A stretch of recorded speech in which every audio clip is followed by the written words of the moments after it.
आज का वर्ड, मैं सच कहता हूं, मैं बहुत अच्छे से जानता हूं, जिनका मन भटकता है उनके लिए तो समझना बहुत कठिन है।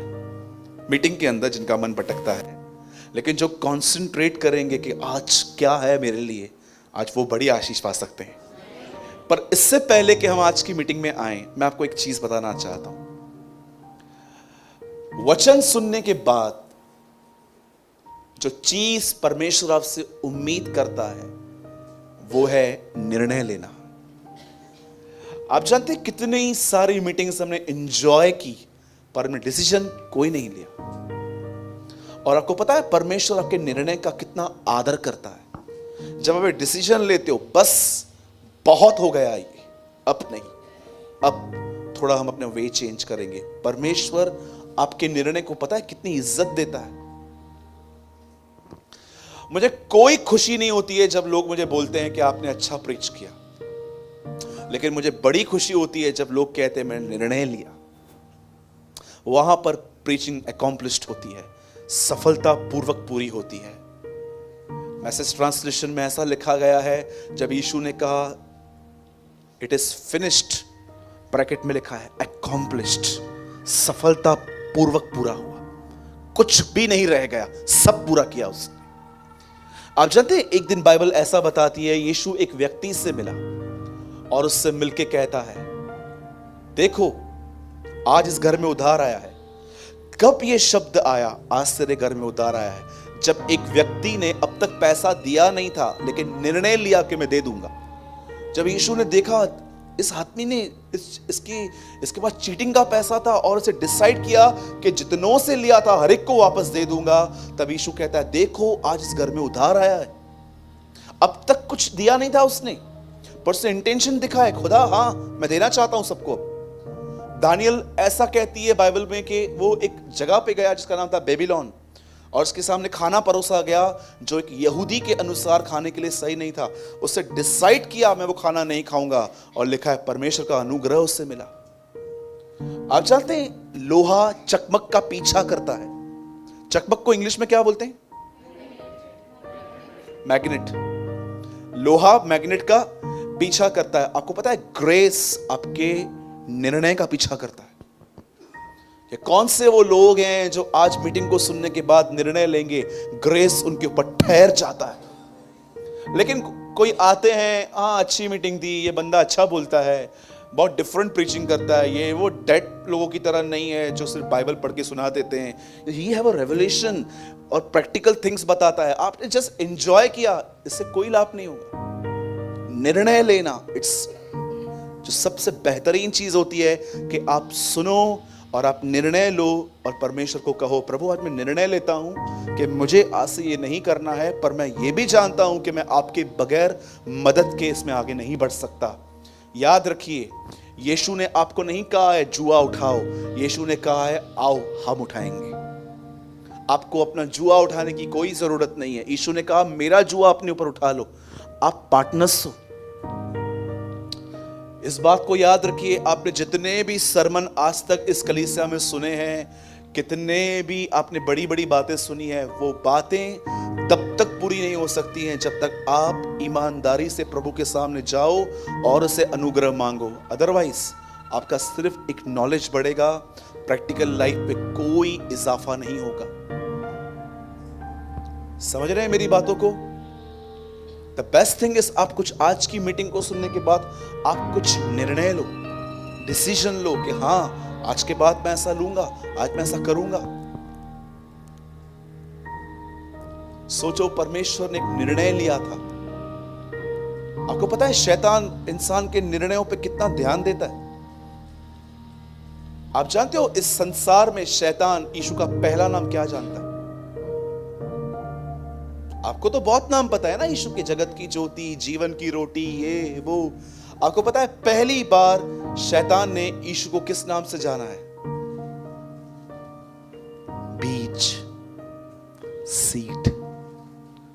उसे पहले कहा गया था स्त्री का बीज, स्त्री का बीज। मैं समझता हूं उसने प्रभु के वचन पे मेडिटेट किया था, कौन है वो स्त्री, कौन है वो बीज। अब देखो उसके बाद केन और हाबिल पैदा हुआ।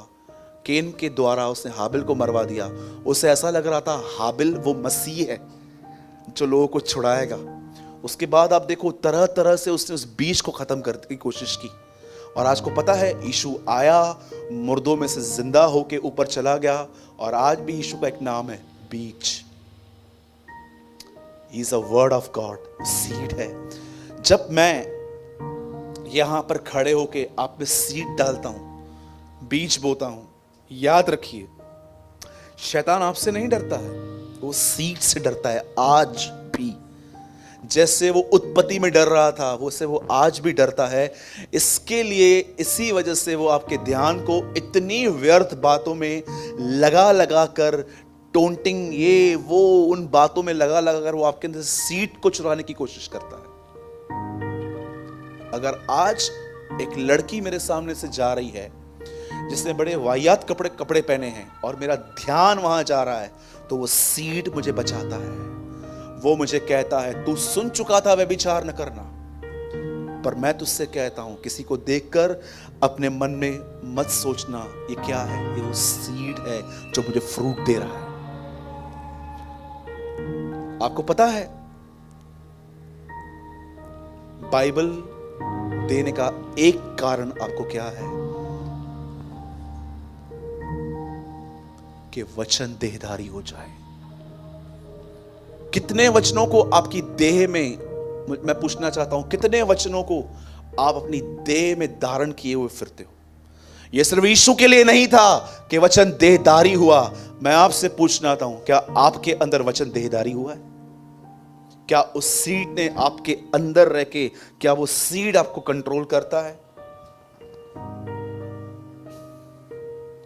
क्या आपके पास जब लोग आते हैं और कहते हैं इसने मेरे साथ ऐसा किया, किसी और को बगैर सुने आप जज कैसे कर सकते हो? क्या वो सीड आपको रोकता है? अदरवाइज आप एक तरफा न्याय कर लेंगे।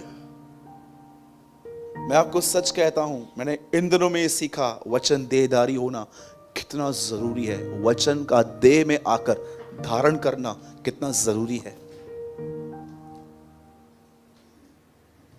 मैं तो कभी कभी सोचता हूं जो लोग बाइबल नहीं पढ़ते उनकी इनर कंडीशन क्या होगी।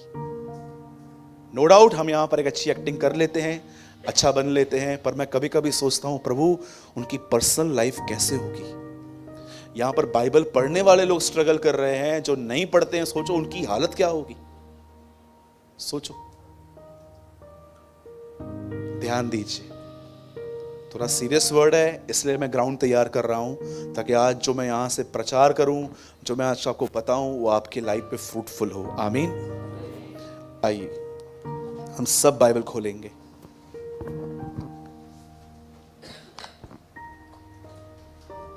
जिनके पास प्रभु का वचन है, बाइबल है, अगर आपके पास एंड्रॉयड है उसमें भी आप खोल सकते हैं। Please open with me Matthew 24, मत्ती का 24वां अध्याय।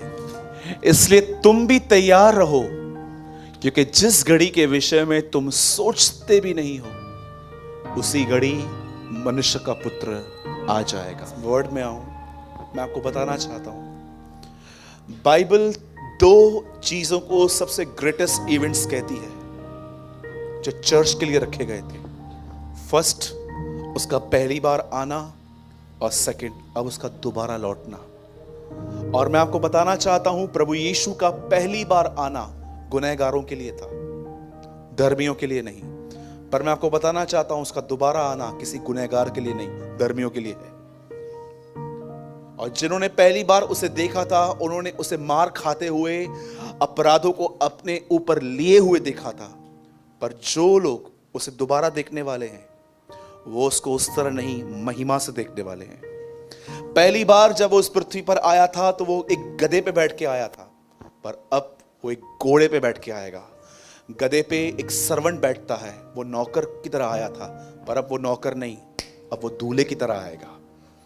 आज मैं आपको कुछ समझाना चाहता हूं, ध्यान दीजिए। शायद आप में से बहुत सारे लोग जो 6-8 महीने से हमारे बीच में आ रहे हैं, शायद आप इस सच्चाई से वाकिफ ना हो, पर मैं आपको बताना चाहता हूं, ये सिर्फ बाइबल नहीं, लेकिन बहुत सारी किताबें एक्सप्लेन करती हैं कि इस दुनिया का मालिक एक दिन वापस लौटेगा। और एक और चीज जो मैं आपको बताना चाहता हूं, याद रखिए, बहुत जल्द आप यीशु मसीह को हमारे बीच में फिर से आते हुए पाएंगे। वो हमारे बीच में आएगा, लेकिन वो सब बात में है। पर मैं आपको थोड़ा बताना चाहता हूं पहले कि जब यीशु पहली बार आया तो उसने अपने दोबारा आने के लिए बहुत बार बातें की थी, और जब वो उठाए जाने पर था तो बाइबल ऐसा बताती है सब चेले आसमान की तरफ देख रहे थे, और लिखा है एक बादल ने उसे घेर लिया था। ये वही बादल है जो मूसा की इजरायलियों के आगे चलते चलते अगुवाई करता था। ये आसमान नहीं है। कई लोग सोचते हैं ये आसमान है। No, no, no, no. एक बादल ने उसे घेर लिया। ये वही बादल है जो मूसा के आगे आगे चल के उनकी अगुवाई करता था। पवित्र आत्मा ने उसे ले लिया। और याद रखिए, जब वो लोग ऊपर देख ही रहे थे तब एक स्वर्गदूत ने उनसे कहा, हे गलीली पुरुषों, ऊपर क्या देख रहे हो? यही यीशु जो उठाए गए हैं दोबारा लौटेंगे। लेकिन यीशु ने अपने आने से पहले बहुत सारी ऐसी बातें कही जो इंसान को जानना जरूरी है। पर प्रॉब्लम यह है कि आज की कलीसिया तैयारी से ज्यादा उसके सिर्फ आने के सिंबल्स को ढूंढने में लगी पड़ी है। आप जानते हैं यहां पर एक वचन लिखा गया है, इसलिए तुम भी तैयार रहो, क्योंकि जिस घड़ी के विषय में तुम सोचते भी नहीं हो उसी घड़ी मनुष्य का पुत्र आ जाएगा। अब कोई भी बाइबल का पेज मत पलटना। मैं चाहता हूं आप इस मैसेज को पहले समझो। आपको पता है ये 24 अध्याय है। आप नेक्स्ट चैप्टर पढ़ोगे, उस चैप्टर में 3 दृष्टांत हैं। वो तीनों दृष्टांत उसके आने के लिए बात करते हैं। अब मैं नहीं जानता हूं आप में से कितने लोगों ने इसको ऑब्जर्व किया है। उसके बाद 3 दृष्टांत हैं। एक दृष्टांत 10 कुंवारियों का, दूसरा दृष्टांत तोड़ों का, तीसरा दृष्टांत न्याय के दिन का। आपको पता है क्यों उसने अपने आने के दोबारा बाद ये दृष्टांत कहे? ये तीनों दृष्टांत आपको उसके आने के लिए तैयार करते हैं। जब यीशु ने एक दिन कहा, ये जो मंदिर है, अब मैं स्टार्ट कर रहा हूं, ऐसा समझिए अब मैसेज स्टार्ट हुआ है। अब थोड़ा ध्यान दीजिए। बाइबल ऐसा बताती है, राजा हेरोदेस नाम का एक व्यक्ति था। इस राजा हेरोदेस ने एक मंदिर बनाया था, और इस मंदिर को बनाने में 46 इयर्स लग गए थे। और इतना सुंदर था यह मंदिर बाहर से कि यीशु के चेले भी इसे देख के पूछ रहे थे, कितना सुंदर मंदिर है ना। तब यीशु ने उनको एक बात कही थी, सुनो, कुछ भी नहीं बचेगा, सब खत्म हो जाएगा। जब उन्होंने ये शब्द सुना तब से उन्होंने यीशु को कैच किया, और बार बार वो उससे पूछने लग गए थे, तेरा आना कब है? याद रखिए, यीशु का आना एक अलग बात है, दुनिया का अंत दूसरी बात है। और ये 2 सवाल वो हमेशा पूछते थे, दुनिया का अंत और दोबारा आना क्या होगा। तब यीशु ने उन्हें एक बात बताई, मेरे आने से पहले कुछ चीजें होंगी। पर मैं आपको बताना चाहता हूं, यीशु ने किसी को भी नहीं कहा था कि इन चीजों को जानने में ही बिजी रहना। जैसे आजकल बहुत सारे लोग बोलते हैं, प्रकाशित वाक्य में जो कटोरे हैं, जो वो किताब है सील्स वाली, जो सिंबल्स हैं, प्रोफेसीज हैं, आप देखो, नो डाउट हम इन्हें इग्नोर नहीं कर सकते, पर बहुत सारे लोग इन्हीं बातों में बिजी हैं आजकल। आपको पता है, ऐसा भी हो सकता है यू हैव होल इंफॉर्मेशन कि यीशु कब आएगा, लेकिन यू आर नॉट रेडी। ऐसा भी हो सकता है कि आप सब जानते हो, तो सुनामी भी आ गई, आकाश की शक्तियां भी हिलाई गई, ये भी हुआ, वो भी हुआ, ये भी हुआ, वो भी हुआ, और तू तैयार है? नहीं। सबसे पहले यीशु ने कहा, मेरे आने से पहले जानते हैं क्या होगा? बोलो अपने बाजू वाले को, झूठे भविष्यवक्ता खड़े होंगे। हाँ, एक ट्रांसलेशन में ऐसा लिखा है, आ खड़े होंगे। मैंने बुलाया भी नहीं, ऐसे खड़े हो जाएंगे। कितने लोगों ने आराम से पढ़ा है, आ खड़े होंगे। अच्छा भाई, कैसे पता चलेगा झूठा भविष्यवक्ता कौन है? Listen, they preach miracles more than the life of Jesus. सबसे खतरनाक बात, वो यीशु के जीवन से अधिक चमत्कारों का प्रचार करेंगे।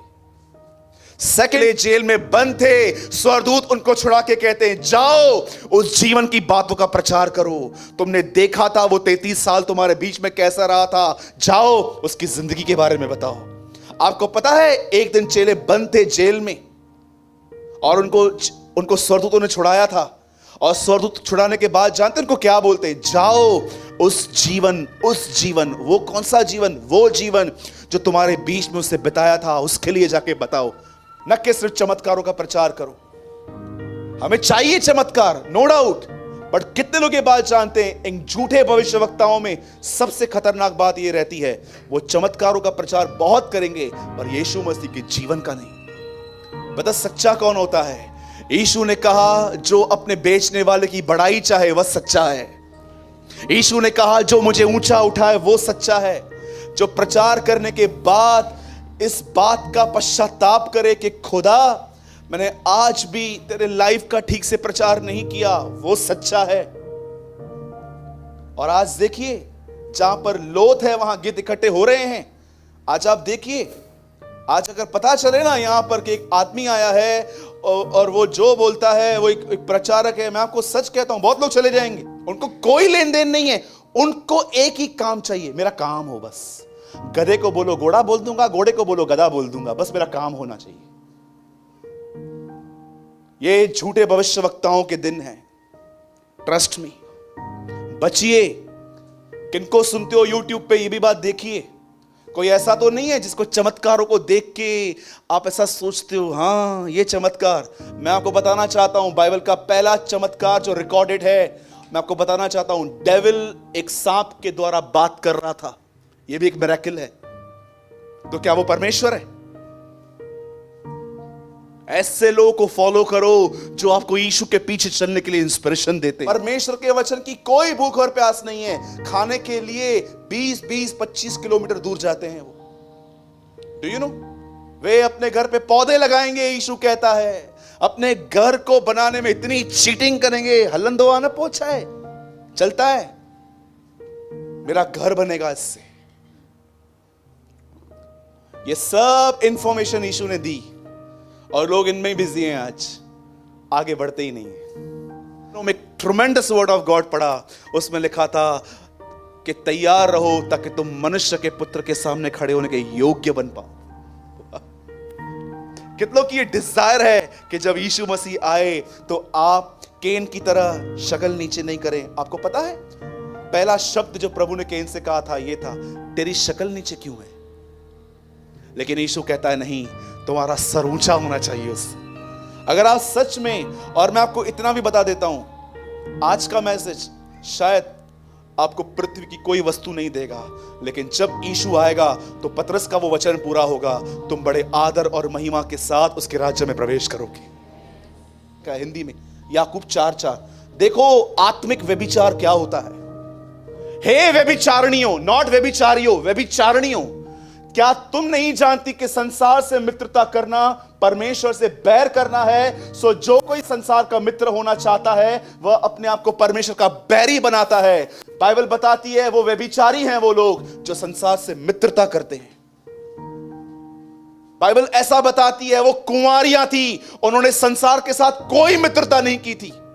संसार से मित्रता करने का मतलब जानते हैं?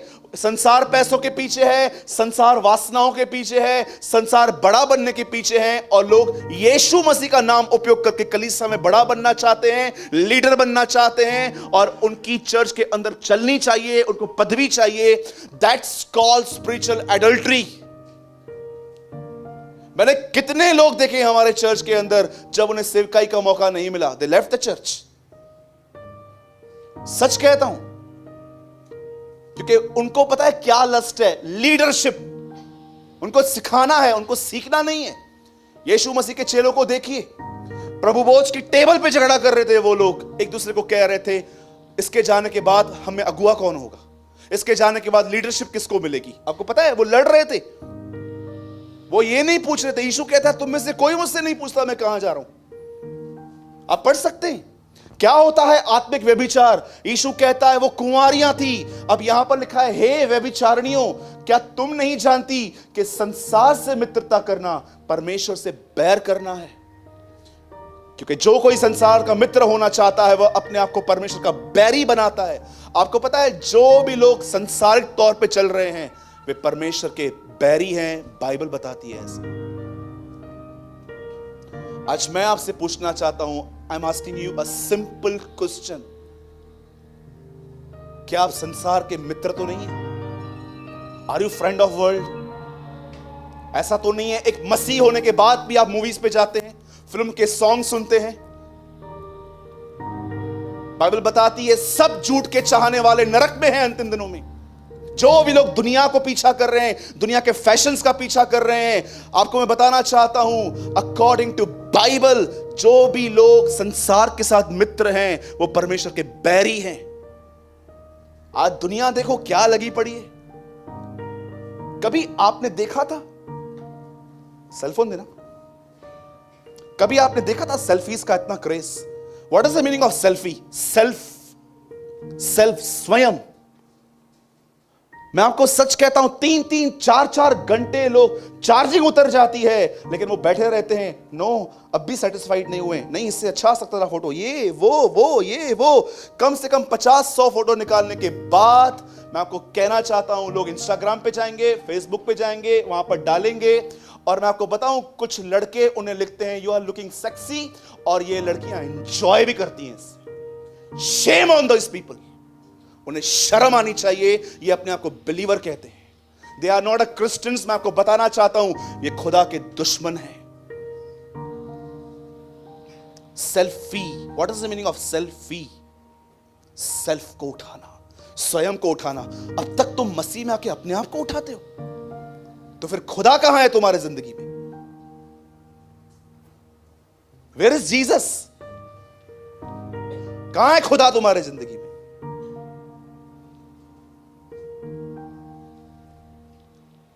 बाइबल ऐसा बताती है, देखो शायद आपने इस वचन को बहुत पहले कभी इतना ध्यान से नहीं पढ़ा होगा, लेकिन आज पढ़ लो।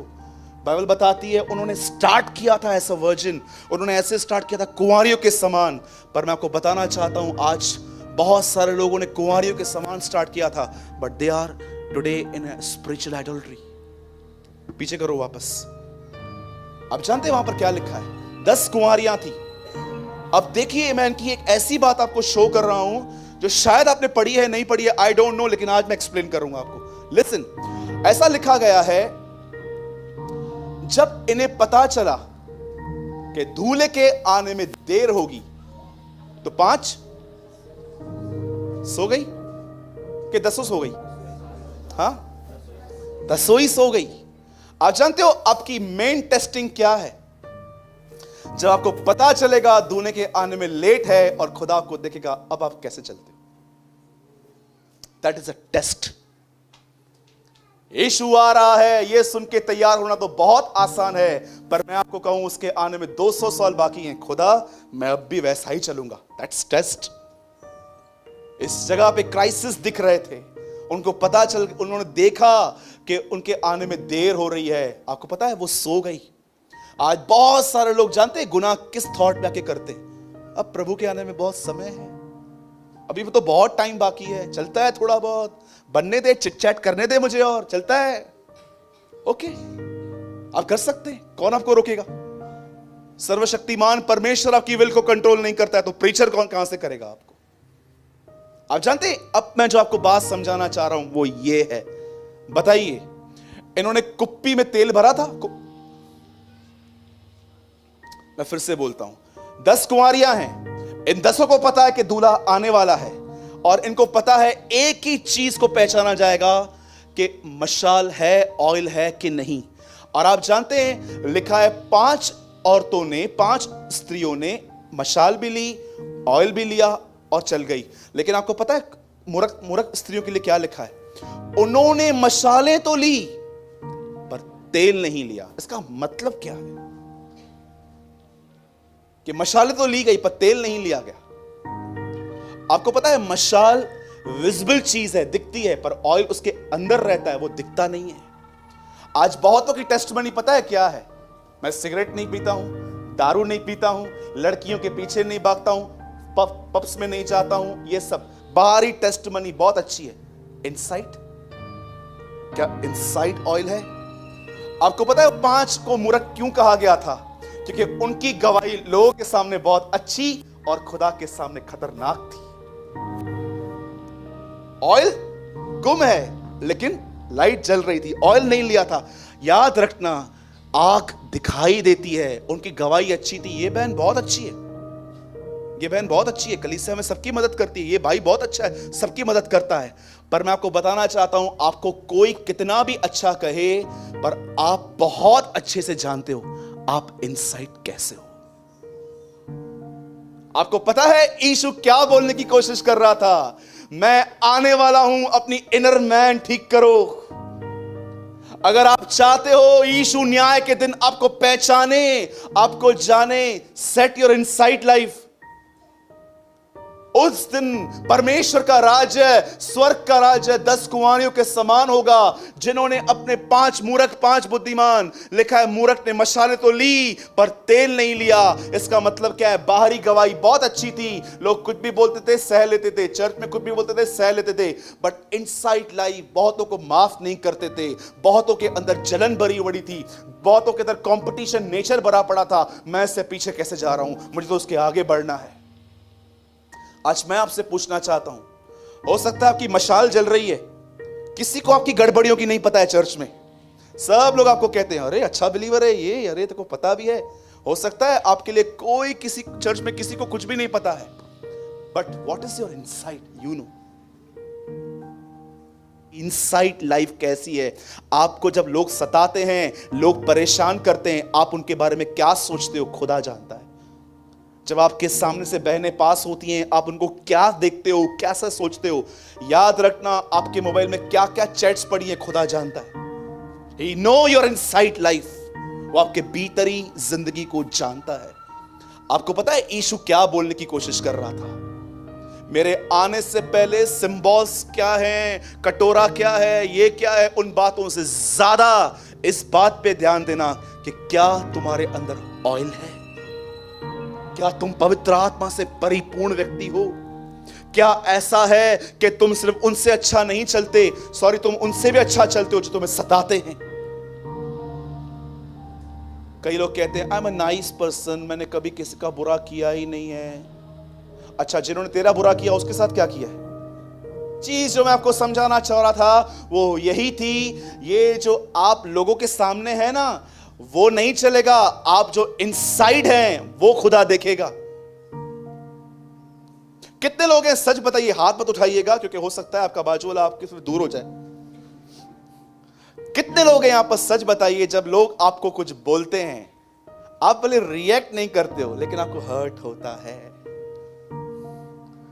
डोंट लिफ्ट योर हैंड, हाथ नीचे करो, बाजू वाला को दिखेगा। कई लोग हैं जब उनको कोई कुछ कहे या उनको हर्ट हो ना, ऐसे बिहेव करेंगे, जय मसीह की, कुछ नहीं हुआ और बोलो, हो भी रहा है तो मैं दिखाऊं क्यों? यू नो बहुत तकलीफ होती है उनको। उस दिन पौलुस कहता है परमेश्वर मेरे सुसमाचार के अनुसार परमेश्वर की गुप्त बातों का न्याय करेगा, न कि उनके नॉलेज का। पर मैं आपको एक दुखद बात बताऊं, बहुतों के पास, जिनके पास उल्टा बहुत ज्यादा नॉलेज है, आप देखो उनके अंदर फरीसीपन की आत्मा बहुत बड़ी है, जज करने के लिए, बातों को गलत ठहराने के लिए, they are so quick. Second thing, Yeshu ने दूसरा दृष्टांत का, एक आदमी को 5, दूसरे को 2 और एक को 1 टैलेंट दिया गया था। ये क्या है? आप जानते हैं परमेश्वर ने आप में से हर एक को, पहली चीज मैंने क्लियर की आपको, inner man. Second thing your ministry, बोलिए सेवकाई। आप जानते हो परमेश्वर किसको प्रचार करने के लिए वरदान देता है, किसी को आराधना करने के लिए वो कुछ कहता है, किसी को प्रोफेसी करने के लिए कहता है, किसी को अन्य भाषाओं का वरदान बताने के लिए कहता है। पर आप जानते हो सकता है आप में से हर एक को ये चीजें ना हो, पर मैं आपसे एक सवाल पूछना चाहता हूं अबाउट योर मिनिस्ट्री। और याद रखिएगा ये मिनिस्ट्री आप में से बैठे हर व्यक्ति को है, चाहे वो महिमा की तरह छोटा बच्चा ही क्यों ना है। मैं आपको बताना चाहता हूं एक मिनिस्ट्री, जितने भी लोगों ने आज तक आपको मैसेजेस में, कॉल्स में मिलते हुए ये कहा है मेरे लिए दुआ करना, क्या आपने उस एवरी सिंगल पर्सन के लिए दुआ की है?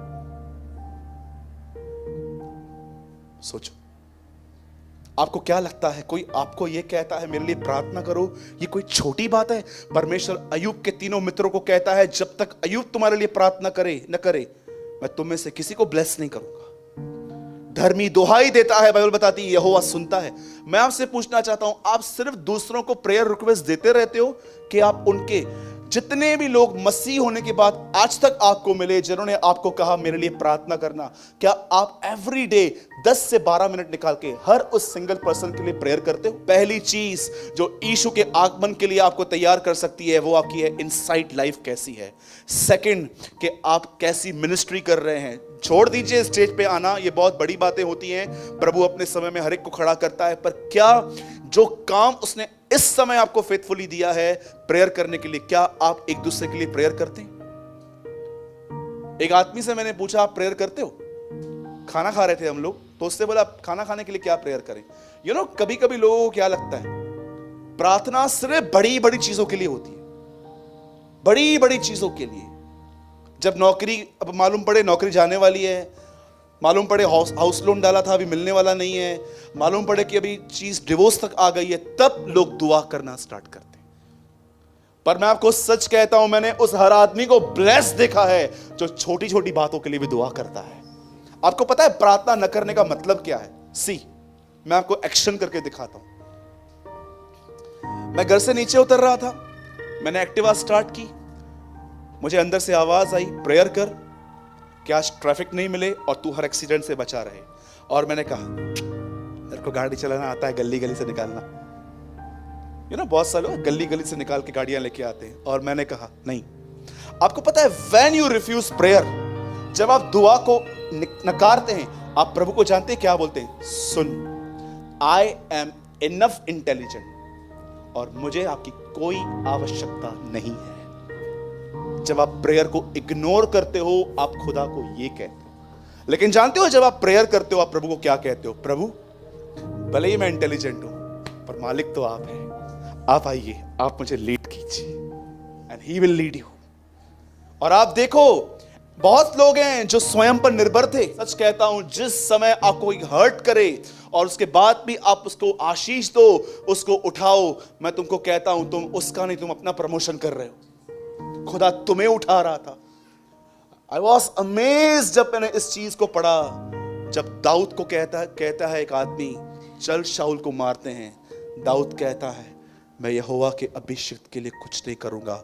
एक ऐसा आदमी जो बैकस्लाइडर था, दाऊद उसको कहता है ही इज अनॉइंटेड। यहां देखिए, क्या आप इनसाइड लाइफ में फेथफुल हैं? जब आपको कोई नहीं देखता और आप कमरे में रहते हो तो उस समय आप क्या सोचते हो? सेकंड, क्या आप हर एक के लिए दुआ करते हो? एंड द थर्ड थिंग, आपके फेलो बिलीवर्स के साथ आपका रिलेशनशिप कैसा है?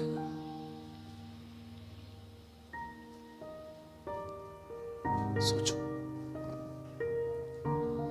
मैं आपको सच कहता हूं, ये स्टेटमेंट बोलते हुए पता नहीं कैसा लग रहा है। पता नहीं अगर जिसने आज का मैसेज इग्नोर किया उसका क्या होगा। ट्रस्ट मी, काश हम ईमानदार बने और आज कहें ब्रदर थैंक यू, ये मेरे लिए था, ये मेरे लिए था भाई। आज मुझे आपने अलर्ट किया है, आज मुझे पवित्र आत्मा ने इस कलीसिया में मेरा फरीसीपन दिखाया है ताकि मैं बाहर आ सकूं। मेरे भाइयों और बहनों, बाइबल बंद कीजिए प्लीज, क्लोज योर बाइबल, सब बंद कीजिए, लिखना भी बंद कीजिए 2 मिनट। मैं चाहता हूं आप 2 मिनट इसको सुनो, सुनिए। आपको पता है दुनिया कहां जा रही है? आज लोग विदाउट मैरिज रहते हैं, एक साथ लिव इन रिलेशनशिप। मुझे एक व्यक्ति का कॉल आया, उससे बोला भाई मैं बड़ा हैरान हूं। मैंने बोला क्यों? बोला मैं एक औरत से मिला, उसके 3 बच्चे थे और तीनों का बाप अलग अलग था और शादी एक से भी नहीं की थी उसने। ट्रस्ट मी, दुनिया इस हद तक जा रही है। मैं बहनों की प्रेजेंस में आई एम सो सॉरी, आपको पता है इन दिनों में लोग अपनी वासना को पूरा करने के लिए जानवरों का उपयोग करते। क्या बचा है?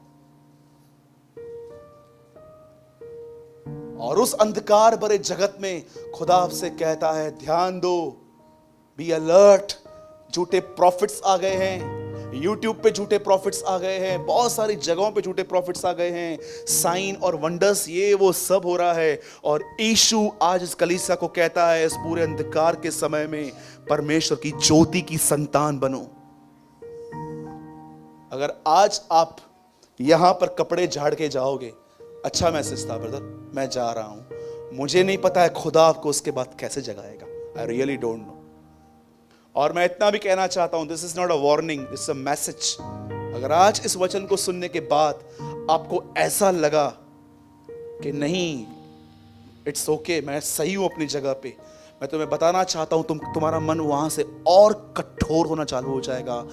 आपको पता है, एक परमेश्वर के महान दास ने कहा, इस पृथ्वी पर सारे केओस इसीलिए हैं क्योंकि बाइबल इग्नोर की गई है। Trust me. A.W. टोजर नाम था उनका।